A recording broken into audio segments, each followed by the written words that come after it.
right, what do we got?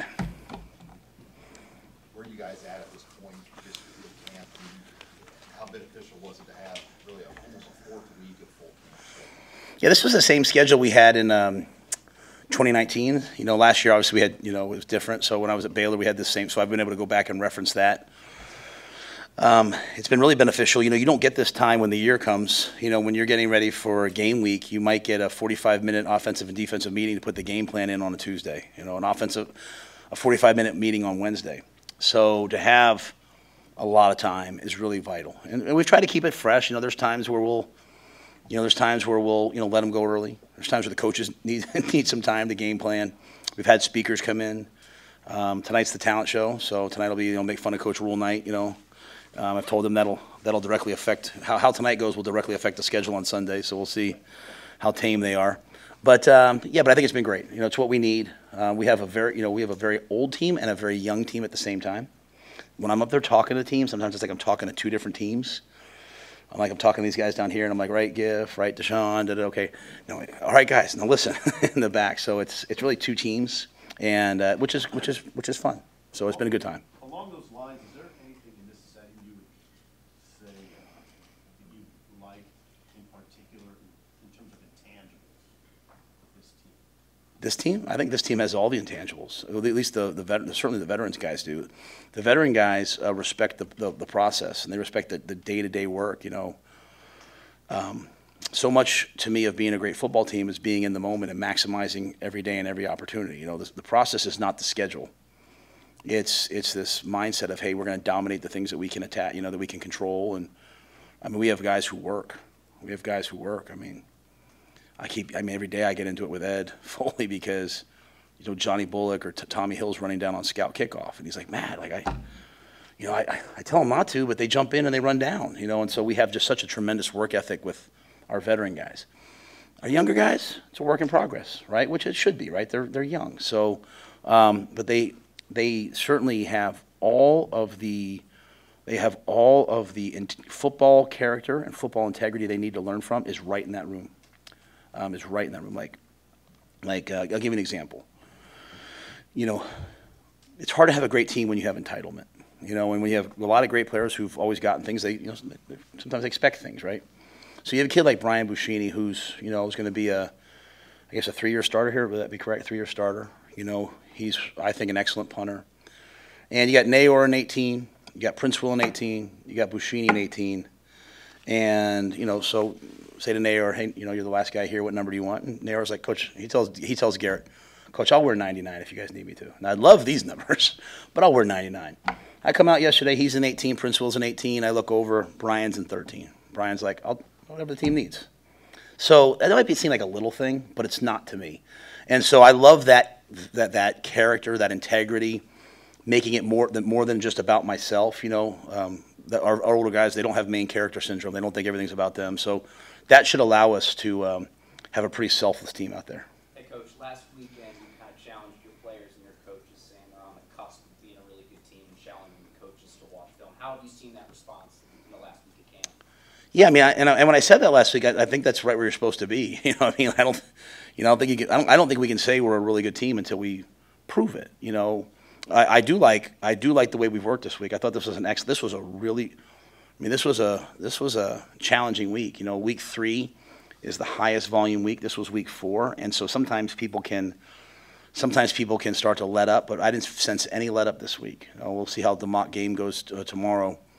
And what we, like on Monday, I didn't have the veterans practice. I had them coach. I had the young guys practice, and really, we're just trying to collect a couple young guys to prove that they're ready to go if we need them. And so if an Amari Sanders comes through, then the team's that much better, right? We know Jacory is already kind of in that mix. Obviously, Dylan's in that mix. But just trying to challenge some of those younger guys, like I said, the Amari Sanders, the Caleb Bennings, those guys, especially on defense, where we have a veteran defense to come through. And I think we're seeing that progress happen. So we'll need another great week of elite preparation. It's a challenge this week. Even as you watch UTEP's personnel, you might be watching an Eastern Kentucky player, then you're watching a UTEP player, then you're watching an Austin Peay player, you might be watching a player from Florida State, as you prepare personnel-wise, and then as you're watching football, you're watching Austin Peay film, you're trying to extrapolate it back to the players they have. So there's a lot of work to be done, and that's the maturity. But I walked up to MJ Sherman today and said, "What do you think?" And he knew everything. He said, "Hey, I know Wright's going from the left side at Austin Peay. He's going to play the right side there." He's studied it, and they have good players, and you need to study them and study what they're doing. So I think we're heading in that direction. When did Dylan Raiola convince you that he was ready to be the starter game one, and why did he win the job? I felt all along like Dylan could be the starter game one. The problem was I also felt like so could Heinrich. I also felt like so could Danny. And Danny had a really, really, really strong week and a really strong scrimmage too. Why did he win the job? Why did Dylan win the job? I think Dylan puts all the pieces in play, and that doesn't mean the other guys don't. But I think Dylan has elite arm strength. He understands all the run game checks. He understands the entire RPO game. He understands the situational football. And I think he's really cleaned up his footwork in the pocket, which was one of the big things. I know sometimes people want us to name a starter because it's the most convenient thing, but at the end of the day, we want to be a program where you earn things. And so while you might be ahead of people, until you show me you can do this, you're not the starter. And that challenges people to go do this. And so I think one of the biggest things for Dylan has been, and it's really a lot about young quarterbacks now, is Dylan can drop back and throw it behind his back and probably hit you. He can throw it underhanded. But we don't want to do that unless we have to. And so often now these guys are they're going out and to be evaluated at whatever thing, and they're making all these off-platform throws. But I showed Dylan about 60 reps of Tom Brady, and he's on platform. And so Dylan's worked so hard at his pocket presence, and once he to me cleared that hurdle, I saw how close the other guys were coming, and I feel like he's the starter. But Danny's going to keep working, and Heinrich's going to keep working, and and really honestly, I'll tell you what, if Jalen goes in the game, I feel like Jalen can move the team. So we have 4 guys I feel really confident in to lead the team. Is there a role that Heinrich Haarberg can play as a backup quarterback that involves more than just signaling plays? Yeah, I think that remains to be seen. I probably don't want to give too much out to everybody, but I think in fairness to Heinrich, I just have so much respect for him as a competitor. That he can go out and do anything. Look at Coach Frost, right? Coach Frost was a one of the great quarterbacks in college football history, and then goes on and plays safety in the National Football League. And that Heinrich reminds me so much of that. Heinrich to me could be a great safety. He could probably be a great linebacker. He'd be a great tailback, wide out, tight end. And so we have the opportunity to use him, when needed. At the same time, I also don't want to lose my number 2 quarterback because he ran a dive. So there's a fine line there. But we're not going to play this year out of fear. We're not going to play like, what if this goes wrong? I know sometimes that's the way people think. That's the way sometimes I think. But we've made a decision this year that we're going to attack. We're going to go all in on this team and attack with everything we have. And Heinrich's a big part of that. So we're going to use him. Who do you start at kicker? What's your kicker out? That's not determined yet. That'll be determined probably. It'll probably be determined late next week, maybe even on game day. All the way to Thursday, Friday. Yeah, in my brain, like I said, Eric Crouch told me stories about sitting at breakfast waiting for Coach Gill to tell him who was starting a quarterback that day. There's nothing wrong with that in my mind. You're giving everyone every opportunity to show what they can do, and they're doing a good job. I'd be way more. I'm concerned about the kicking. Make no mistake. I think I've been very transparent with that. Because we have an injury to our starter and some unproven guys. But I'd be way more concerned if we weren't making kicks in practice, if that makes sense. So we are making kicks. Just who's the guy that's going to go out and kick? And we believe in letting our players prove us right. So if Johnny goes out there, if Nico goes out there, we're going to go out. We're going to put the ball down and expect him to knock it through. And if Tristan's ready to go, I think last week Ed or I said he was about 90%. That's true, but 90%. There's a big difference between 90 and 100% in football. You got to be 100%, at that position to really open up and let it rip in Memorial Stadium with those winds that can sometimes show up. So if Tristan's ready and he's the best as of next week, then great. And if not, John has done a great job. So has Nico. So, but that's a story, and that's not gamesmanship. There's nothing I gain from. They don't need to know they're not trying to figure out who the starting kicker is, right? There's nothing gamesmanship. It's just Tristan entered the mix late. We're going to take it all the way up until next week and see who the guy is. Matt, when did you let the quarterbacks know of the decision, and for all three of them, how did they handle that?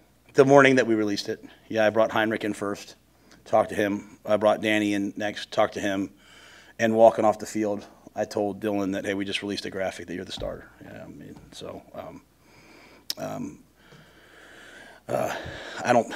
it's not really in our world. This isn't really as big as it is maybe outside, right? Like at the end of the day, everyone's really just worried about themselves and competing. And you know, Heinrich, like I said, Heinrich is a Cornhusker. He's a Nebraska guy. Like he's for this team, and I think he recognizes how good Dylan has played. He also understands how the season goes, and he has to keep getting better and better and better at quarterback because he's made a big jump at quarterback from last year to this year.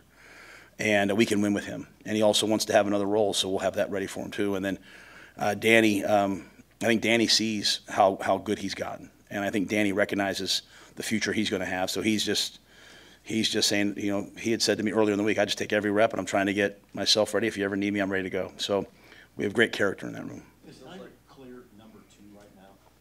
Yeah, but Danny's battling for it. You know, we wouldn't waste Danny's year in a mop-up situation. You know what I'm saying? Like, we wouldn't put Danny in at the end of a game. You know, Danny gets 4 games. So if all of a sudden we have a couple injuries and he's the starting quarterback, we're going to go win with Danny Kalen.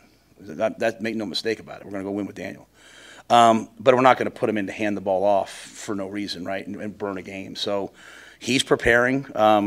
He brings a lot to the table in terms of throwing the ball. Obviously, Heinrich's a dual threat guy, so Daniel still gets reps with the twos out there. They kind of, you know, they both get reps. But if we went in the game tomorrow, you know, next Saturday, if something were to happen, Heinrich could go in the game. The freshman crew from Miami has all seemed to do pretty well. What's sort of stood out, I guess, the traits about those guys that put them in an opportunity to help you this year? Yeah, you know, I love players from the state of Florida, and I love players from, you know, 305, you know, because to me, like they play football, you know, the ones I've had and the ones that are here, they play football like they're out playing Pop Warner football. Like they just love it, right? Like I literally have to yell at Ja'Cory every day and walk through to slow down. Like he has like one speed and one speed only.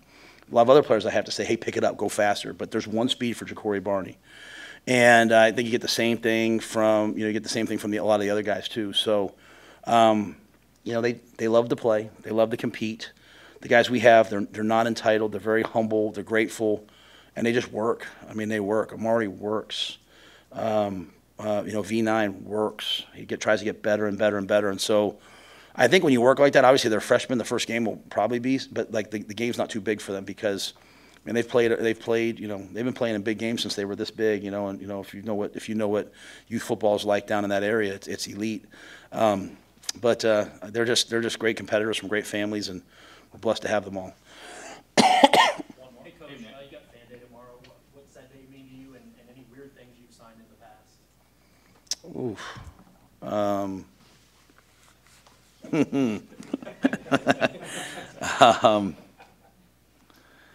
You know, I can't think of anything weird.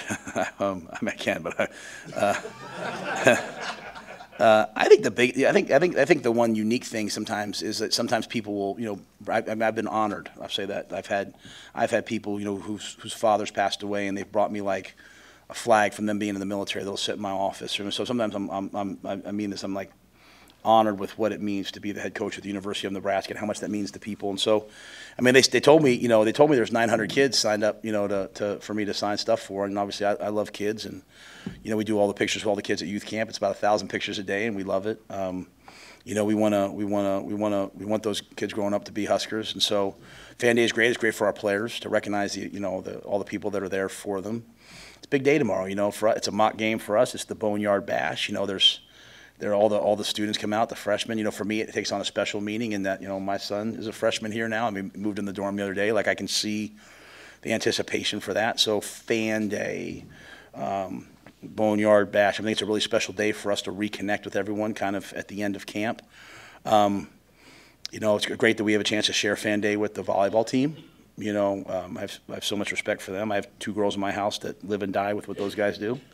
And so, and then, you know, it's really our last practice. It's our mock game before we get into game week. And college football starts tomorrow, right? So, you know, Florida State plays in the morning, end with SMU at night. I mean, there's going to be a lot of great things tomorrow. So, should be a great day. Do you ever want to go to Ireland for a game and play there like Nebraska did before?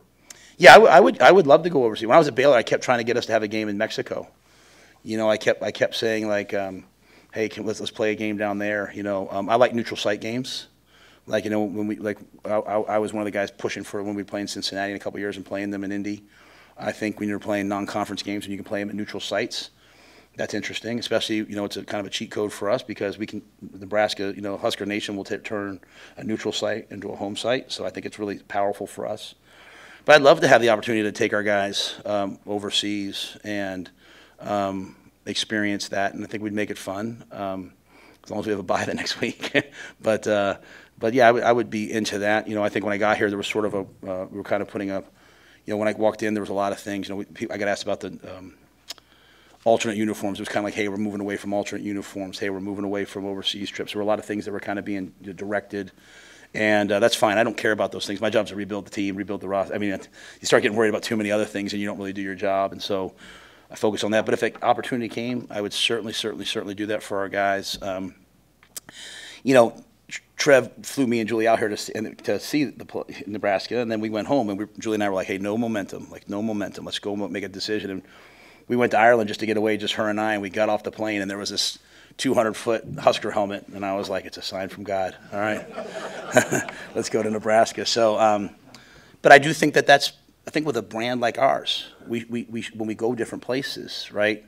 Like people, it attracts people to us. You know, if I go out anywhere in the country, outside the country, even people, I'm going to see someone that's going to say "Go Big Red" to me. So I would love it if we had that chance someday, but it's not in the cards anytime soon. Sure. As you shift to game week, just taking a step back and looking at camp as a whole, is there one or two things that you're most pleased with the way things went, like how this camp went? Yeah, there was never a practice that I was disappointed in. The young guy practice this week, I could maybe say that for some guys, but I watched the tape, there were other guys. But there was never a practice where I was like, man, we just don't get it. It's actually quite the opposite. Like we did 9-on-7 on Tuesday, and on Wednesday I came out and there was no 9-on-7 in it. And as I walked out, I looked at Donnie. He's like, did you watch the 9-on-7? I was like, yeah. I said, I haven't seen it. I haven't seen us play like that in a while. Now, all that's just words if we don't play that way next Saturday. Let me say that. And I'm the first person that's like that. You know, practice doesn't mean you're going to win a game. Practice just gives you an opportunity to compete to win the game. And so you have to play well on game day.